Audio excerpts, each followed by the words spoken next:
खुलुमबाय गोजोन मोनाबिलि नोंथांमोनखौ गासैखौबो जोंनि बेएम सोदोब चेनेलाव बरायनाय थाबाय आं समायना बसुमतारिया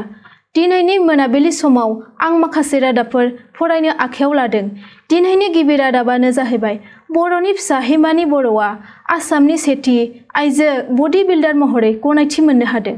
हिमा दासआ टकिअ अलिम्पिकनि 2021 मायथाइयाव सायख'जाबाय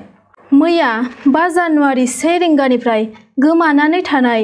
बारग' राज्य सभानि एमपि बिस्वजित दैमारिनि आंगो फिसाज्ला अमितराज दैमारिखौ चिरां जिल्लानि सापागुरियाव मोनफिनबाय हादरनि दाब दाब जायगायाव गोदान बेराम बार्ड फ्लु बेरामखौ गोसारनाय नुनो मोनगासिनो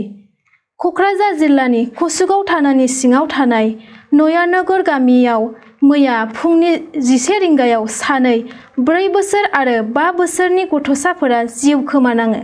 मिथिनाय बायदिब्ला फाथोसेना फोराननाय जायगायाव गेलेबाय थानाय समावनो हरखाब अरा जोंखांदोंमोन आरो अरा खामनानै सानै गथ'साफोरनि जिउ गोमादोंमोन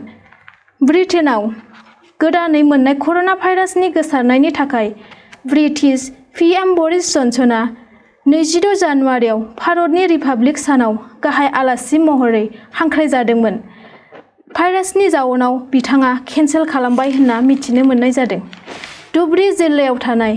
बिलासिपाराआव सासे हिन्जावसाया फासिनि दौलें लगायना गावखौनो जिउ फोजोबना लादों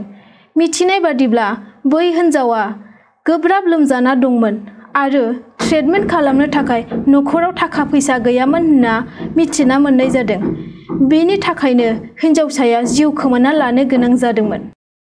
आसामनि सोलोंथाइ रांखान्थि आरो सावस्रि बिफाननि मन्थ्रि डक्टर हिमन्त बिश्व शर्माआ गासैखौबो स्कुल आरो कलेजनि फरायसुलिफोरनो सानफ्रोमबो स्कुल आरो कलेजाव नुजाथिनायनि थाखाय बयनोबो 100 रां होनायजों लोगोसे बिजाब बायनो थाखायबो 1500 राङै एकाउन्टआव सोना होगोन होनना मिथिनो मोननाय जादों क'क्राझारनि अमित तालुकदार मुंनि सासे हौवासाया सारेगामापाआव कन्टेस्टेन्ट जानो हाबाय दिनैनि रादाबा एसेनोसै गोजोन्थों।